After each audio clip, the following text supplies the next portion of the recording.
Assalamualaikum warahmatullahi wabarakatuh.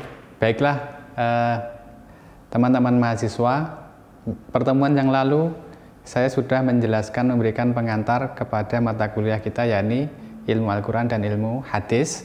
Dan di pertemuan kemarin sudah saya sampaikan, di semester awal ini kita akan membahas terlebih dahulu ilmu Al-Quran. Nah, pada pertemuan kali ini saya akan memulai pembahasan tentang ilmu Al-Quran.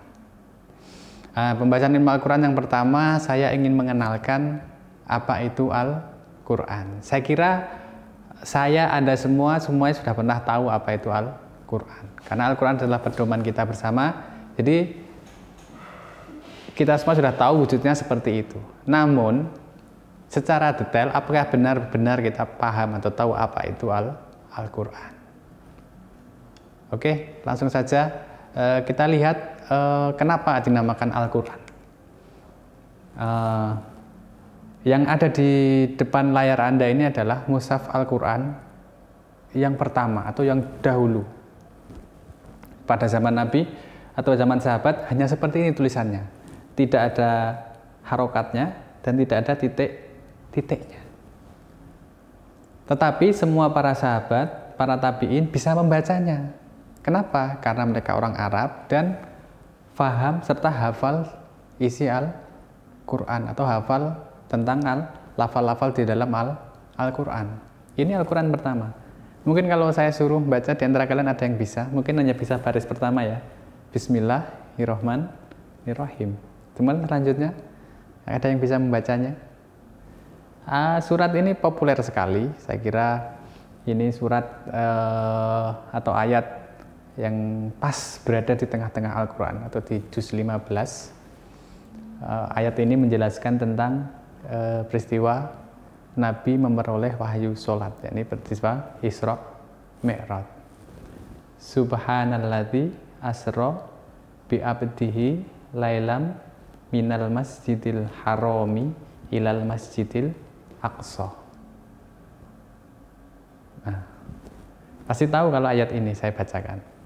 Ini adalah surat Al-Isra kalau tidak salah ya, surat Al-Isra di ayat yang pertama itu, ayat ke-17. Jadi seperti inilah wujud Al-Quran pertama yang mungkin saat ini sudah berupa mushaf bagus, bahkan warna-warni, bahkan ada yang di ornamen spesial untuk woman series dan seterusnya ya. Al-Quran saat ini sudah beragam. Dulu seperti ini. Mushaf ini disimpan saat ini masih yang menyimpan mushaf ini ada di Turki. Kenapa? Karena di Turki itu memiliki museum yang mumpuni untuk memelihara naskah. Jadi di sana itu perpustakaan itu dijaga dengan ketat ya, sehingga yang menjaga tentara dan polisi, sehingga tidak sembarangan orang bisa masuk apalagi mengambil isi di barang-barang di dalamnya. Tetapi yang lebih canggih lagi dari perpustakaan ini adalah apabila terjadi huru-hara di negara ini, misalnya terkena bom atau terjadi gempa bumi, secara otomatis Al-Quran ini akan turun ke bawah tanah dan tertutup. Sehingga apa?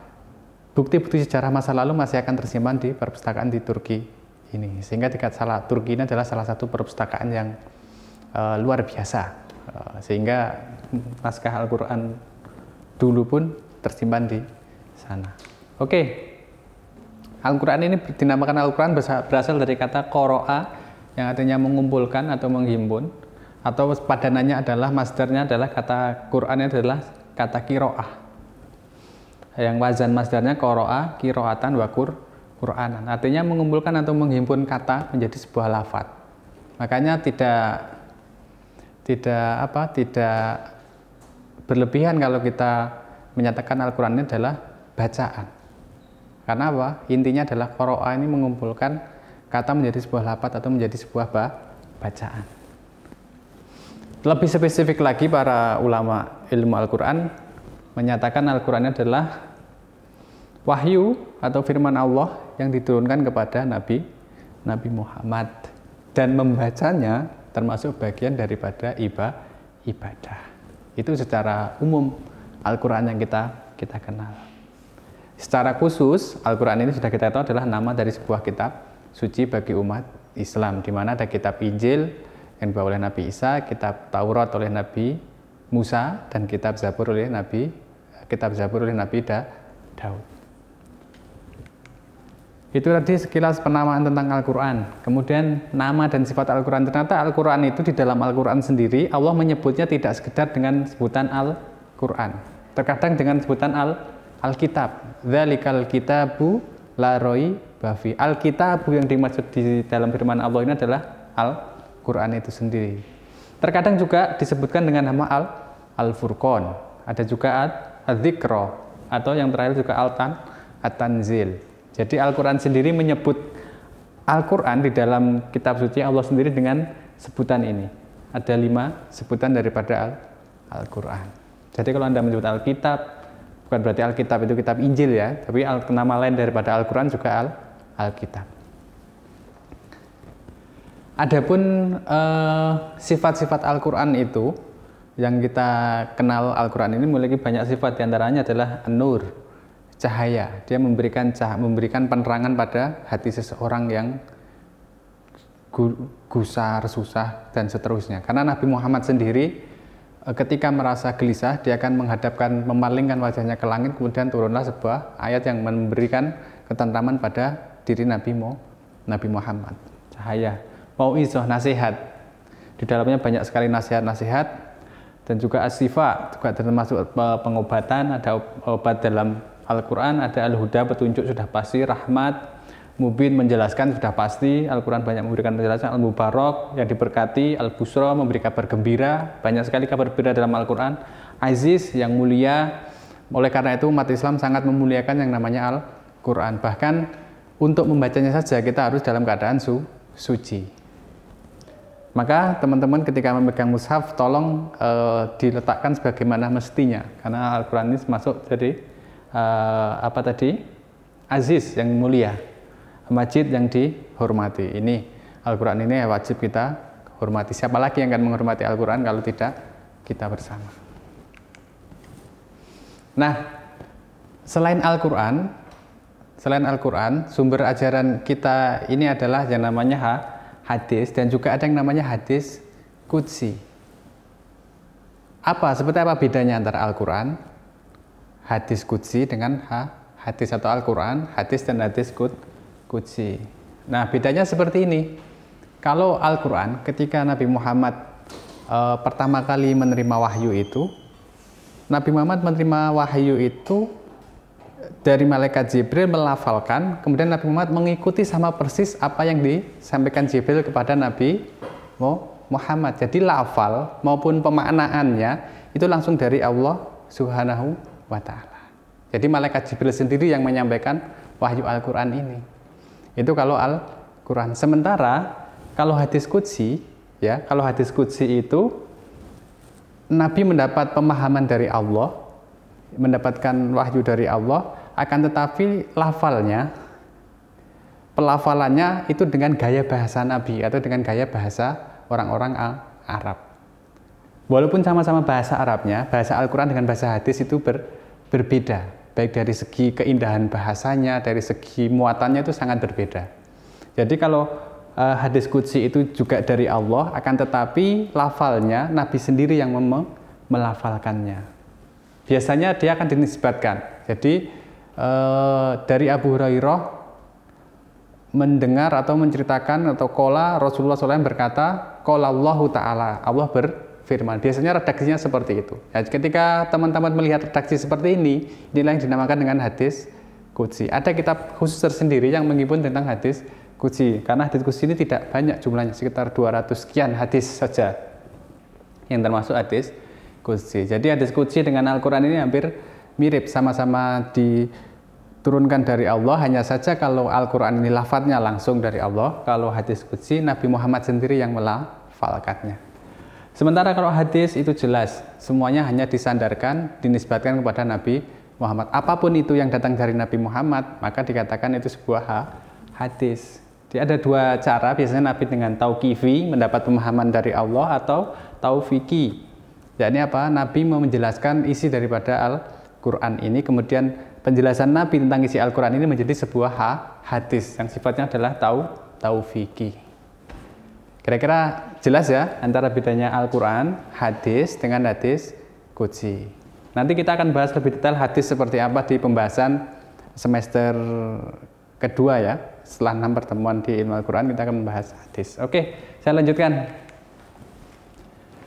Tadi sudah kita pelajari apa itu Al-Quran, nama-namanya, sifatnya, perbedaannya dengan hadis. Sekarang bagaimana proses turunnya? Tadi sudah sempat saya singgung sedikit.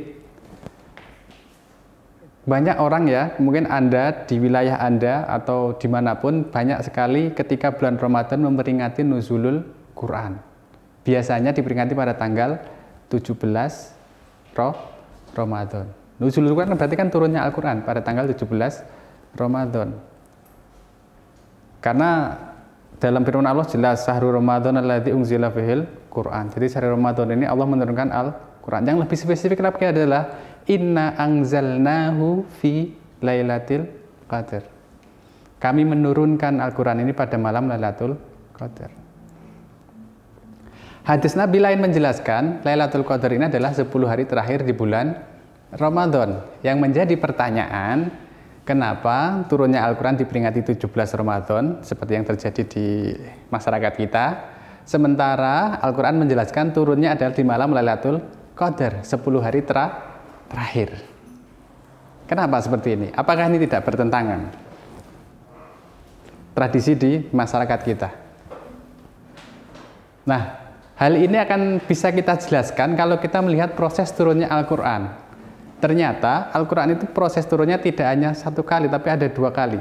Turun secara berangsur-angsur, maksudnya berangsur-angsur adalah Nabi tidak sekaligus menerima Al-Quran utuh 30 juz, tidak, tetapi bertahap. Dalam tempo waktu kurang lebih hampir 23 tahun. Atau secara spesifik ulama menyatakan turunnya wahyu itu 22 tahun, 2 bulan, 22 hari. Tetapi sebagian ulama juga menyatakan Al-Quran turun secara langsung.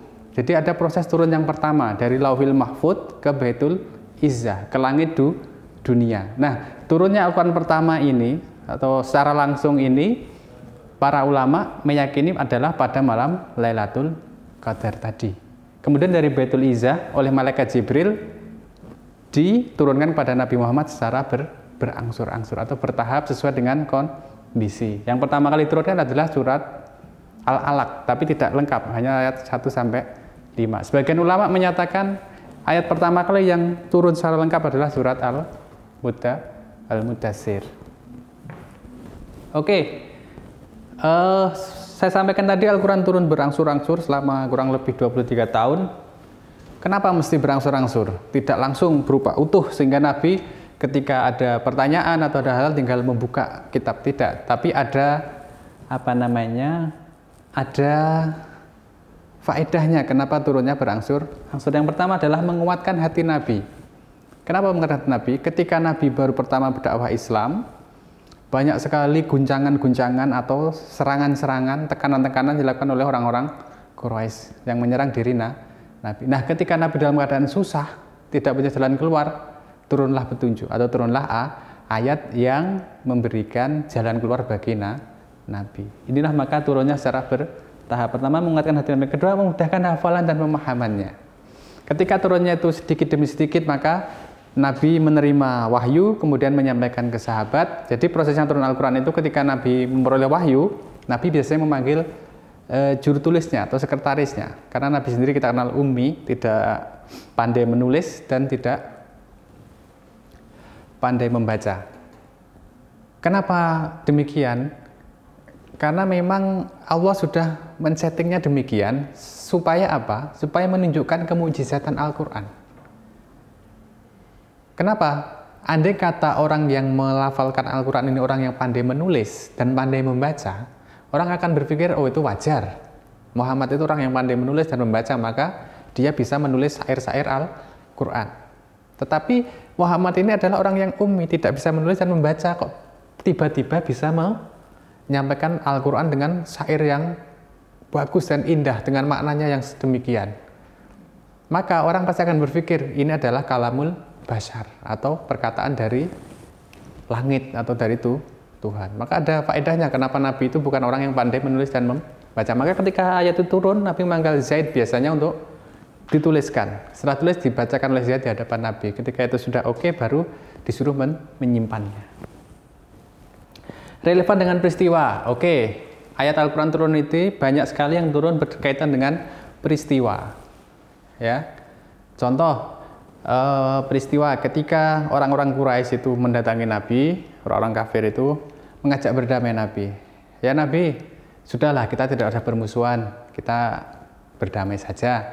Minggu ini saya dan teman-teman saya, orang-orang kafir, orang-orang ini akan mengikuti ajaran Nabi Muhammad. Kita akan sholat, kita akan ke masjid dan seterusnya. Tapi gantian, minggu selanjutnya Nabi Muhammad ikut ajaran kita.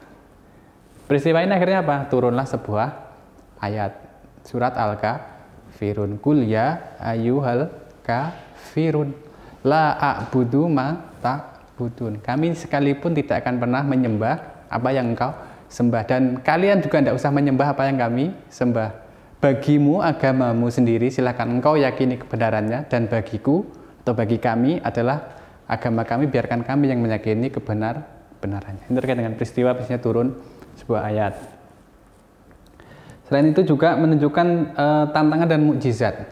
Ya, ini tadi yang saya jelaskan, salah satu kemujizatan Al-Quran ini turun secara bertahap, tapi runtut, tidak ada yang terlewat dan tidak ada yang bertentangan. Dan ini mustahil manusia yang membikinnya. Maka disinilah adalah menunjukkan kemujizatan yang ketiga, tanpa keraguan diturunkan dari Allah. Ini adalah faedah atau kenapa Al-Quran ini turunnya secara bertahap. Saya kira itu materi kita yang pertama tentang mengenal Al-Quran. Sebenarnya masih banyak tentang Al-Quran yang perlu kita kenalkan. Nanti silahkan teman-teman tulis atau teman-teman simpan pertanyaannya. Nanti disampaikan, kita akan diskusikan pertanyaan-pertanyaan mengenai mengenal jati diri Al-Quran ini. Saya kira pertemuan kedua ini saya cukupkan sekian. Terima kasih. Assalamualaikum warahmatullahi wabarakatuh.